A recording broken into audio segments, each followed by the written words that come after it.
Class 8-এর second summative ইভ্যালুয়েশনের প্রস্তুতি কেমন চলছে? পরীক্ষা তো আগস্ট মাসে আছে। তো আমরা রায় মার্টিনে প্রশ্নবিচিত্রা 2024 ক্লাস 8-এর জন্য যে বইটা বার করেছে, এখান থেকে আমরা সেকেন্ড সামেটিভ ইভ্যালুয়েশনের জন্য ইংরেজির যে পেজগুলো আছে আমরা সেই পেজগুলো একে একে আলোচনা করব।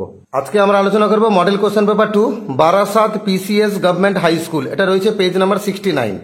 এর আগে মডেল কোশ্চেন পেপার 1-এর ভিডিও আমার চ্যানেলে আপলোড করা আছে। আমার চ্যানেলে ভিজিট করো, প্লেলিস্টকে ক্লিক করো, ক্লাস 8-এর ভিডিও বার করো, দিলে তোমরা সেখানে মডেল কোশ্চেন পেপার 1-এর ভিডিও পেয়ে যাবে।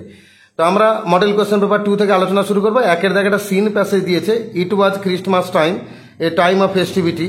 এটা আমাদের a king's tale lesson number 7 ওখান থেকে নেওয়া। তো প্যাসেজটার পড়ছি না, তোমাদের সকলের পড়া আছে, আমি সরাসরি প্রশ্ন উত্তরে যাচ্ছি।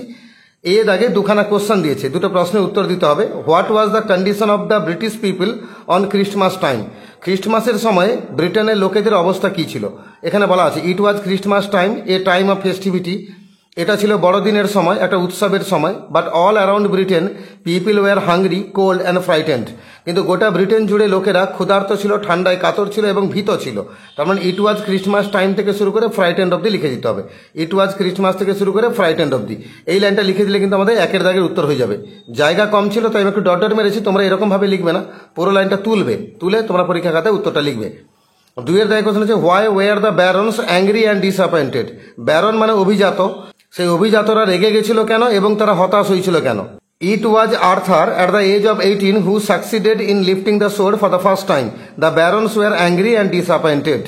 আর্থার মাত্র 18 বছর বয়সে সেই তলোয়ারটাকে তুলে দিতে পেরেছিল প্রথমবারের মতো, তাই ব্যারনরা রেগে গেছিল এবং হতাশ হয়েছিল। তাহলে ইট ওয়াজ আর্থার থেকে শুরু করে ডিসঅ্যাপয়েন্টেড পর্যন্ত, ইট ওয়াজ আর্থার থেকে শুরু করে ডিসঅ্যাপয়েন্টেড পর্যন্ত পুরো ডটের মারবে না, পুরো দেখে দেখে লিখবে। এটা লিখে দিলে দুইয়ের দাগের উত্তর হয়ে যাবে। আর বি দাগে তিনখানা শূন্যস্থান পূরণ দিয়েছে। একের দাগে দ্য সোর্ড ওয়াজ ফাউন্ড, তলোয়ারটাকে দেখা গেছিল কোথায়? না ফিক্সড আপন এ লার্জ স্টোন, একটা বড় পাথরের উপর আটকানো ছিল। দুইয়ের দাগে দ্য ব্যারনস জসল্ড বিকজ, অভিজাতরা ধাক্কাধাক্কি মারছিল, কারণ কি? না they wanted to lift the sword, কারণ তারা তলোয়ারটা তুলতে চাইছিল। তিনের দাগে আর্থার সাকসিডেড ইন, আর্থার কোন কাজে সফল হয়েছিল? না in lifting the sword for the first time, কারণ প্রথমবারের মতো সে তলোয়ারটা তুলতে সক্ষম হয়েছিল। দুইয়ের দাগেটা আনসিন দিয়েছে, খুব ভালো আনসিন, পড়ছি শোনো। Cold drinks have no nutritional value. এই যে আমরা কোল্ড ড্রিঙ্কস খাই না, Thums Up, Coca Cola, Limca, Sprite, এই যে আমরা কোল্ড ড্রিঙ্কসগুলো খাই, এগুলোতে কোনো পুষ্টিগত মূল্য কিন্তু নেই। দে কন্টেন সুগার, তাতে চিনি আছে, কেমিক্যাল প্রিজারভেটিভস, কিছু রাসায়নিক সংরক্ষক আছে, এডিবল কালার, ভোজ্য রং কিছু আছে, মানে যেগুলো খাওয়া যায় এরকম রং কিছু আছে, quite a lot of unknown ingredients, এবং বেশ কিছু অজানা উপাদান রয়েছে, and finally highly pressurised carbon dioxide, আর তারপরে রয়েছে প্রচণ্ড চাপে দ্রবীভূত করা carbon dioxide. These ingredients are not good for our health. এই যে উপাদানগুলো এগুলো কিন্তু আমাদের স্বাস্থ্যের পক্ষে ভালো নয়। They are also harmful for diabetic patients. মধুমেহ, ডায়াবেটিস রোগী যারা, মধুমেহ রোগ যাদের রয়েছে ওই সমস্ত রোগীদের পক্ষে এটা খুব ক্ষতিকারক। Because of the higher acid content, কারণ এতে প্রচুর পরিমাণে অ্যাসিড মাত্রা রয়েছে। Cold drinks damage the thin membranes in the stomach, পাকস্থলীর যে পাতলা পর্দা রয়েছে তার ক্ষতি করে। অ্যান্ড স্মল ইন্টেস্টাইন, এবং ক্ষুদ্রান্ত্রে যে পাতলা পর্দা রয়েছে তারও ক্ষতি করে। ফর হুইচ, যার জন্য enzymes that help in digestion, সেই উৎসেচকগুলো যারা পাচনে সাহায্য করে, ক্যান নট ফাংশন প্রপারলি, সেগুলো কিন্তু সঠিকভাবে ঠিকঠাকভাবে কাজ করতে পারে না। The acidity is damaging to teeth and bones, আর তাতে যে অ্যাসিড মাত্রা রয়েছে সেটা দাঁতের পক্ষে এবং হাড়ের পক্ষে ক্ষতিকারক। Cold drinks are also bad for human body, আর কোল্ড ড্রিঙ্কস মানব শরীরের পক্ষে আরও ক্ষতিকারক, কারণ এই কারণে because these are drunk at extremely low temperature, কারণ এগুলো প্রচণ্ড নিম্ন তাপমাত্রায় পান করা হয়। Much lower than the normal body temperature of 37 degree centigrade. আমাদের শরীরের যে স্বাভাবিক তাপমাত্রা 37 ডিগ্রি সেন্টিগ্রেড, তার থেকে কম তাপমাত্রায় কোল্ড ড্রিঙ্কসগুলোকে আমরা খাই। These may cause serious respiratory troubles, এতে কি হতে পারে? গুরুতর শ্বাসজনিত সমস্যা তৈরি হতে পারে। Which if unattended may lead to cardiac failure, যেগুলোকে সঠিক সময় যদি চিকিৎসা না করানো যায় তাহলে সেগুলো কিন্তু আমাদের হৃৎপিণ্ডজনিত ব্যর্থতার কারণ হতে পারে। এবার এর আগে কমপ্লিট দ্য সেন্টেন্সেস, চারখানা প্রশ্ন দিয়েছে, বাক্যগুলোকে শূন্যস্থান পূরণ করতে হবে। The ingredients of cold drinks are not good for our health, cold ড্রিঙ্কসের যে উপাদানগুলো সেগুলো কিন্তু আমাদের স্বাস্থ্যের পক্ষে ভালো নয়।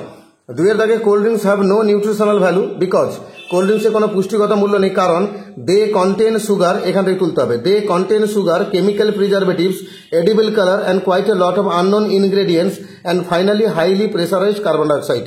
তাহলে দে কন্টেন সুগার থেকে শুরু করে কার্বন ডাইঅক্সাইড পর্যন্ত পুরো দেখে দেখে লিখবে। এখানে জায়গা কম, ডট ডট দিয়েছি, তোমরা ডট ডট দেবে না, পুরো বাক্য লিখবে। দে কন্টেন থেকে শুরু করে কার্বন ডাইঅক্সাইড পর্যন্ত। 3 দাগে কোল্ড ড্রিঙ্কস ডেস্ট্রয়, কোল্ড ড্রিঙ্কসটা ড্যামেজ করে, ডিস্ট্রয় করে কোন জিনিসটাকে?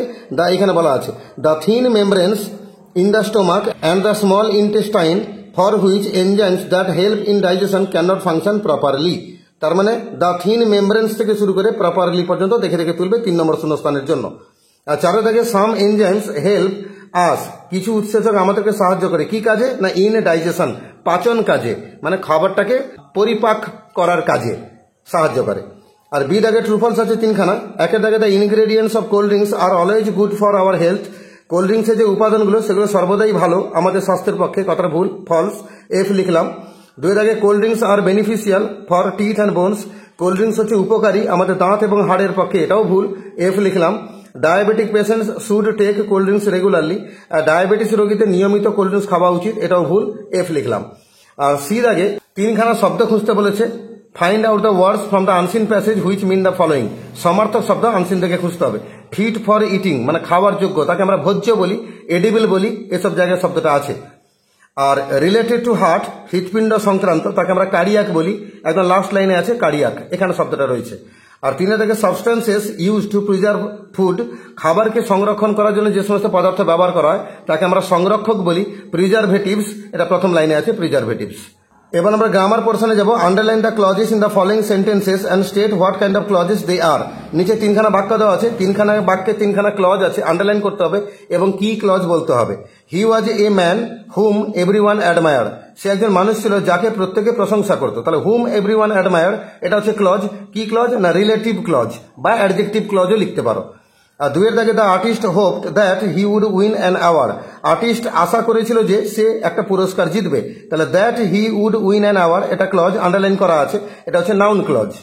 আর 3 দাগে he could not walk further as he was tired, সে আর হাঁটতে পারলো না কারণ সে ক্লান্ত ছিল। তাহলে কারণ সে ক্লান্ত ছিল, অ্যাজ হি ওয়াজ টায়ার্ড, এটা আন্ডারলাইন করা আছে, এটা ক্লজ, আর এটা হচ্ছে অ্যাডভার্ব ক্লজ। এইভাবে মডেল কোশ্চেন পেপার 2 তে বারাসাত পিসিএস গভর্নমেন্ট হাই স্কুলে ইংরেজি পেজটা ছিল, তার সিন আনসিন গ্রামার আমরা আলোচনা করলাম এবং এগুলোকে আরেকবার ভিডিওটা দেখে নিতে হবে বা সহজে মনে রাখার চেষ্টা করতে হবে। আর এরকম প্রশ্নগুলি তোমরা সেকেন্ড সামেটিভ ইভ্যালুয়েশনে পাবে এবং তোমাদের সেখানে ভালো নাম্বার পেতে কোনো অসুবিধা হবে না। এর পরের মডেলগুলো ভিডিও খুব তাড়াতাড়ি আপলোড হবে। যারা নতুন আছো চ্যানেলটাকে সাবস্ক্রাইব করে রাখো, তোমাদের কাছে নতুন নতুন আপডেট তাড়াতাড়ি পৌঁছে যেতে থাকবে।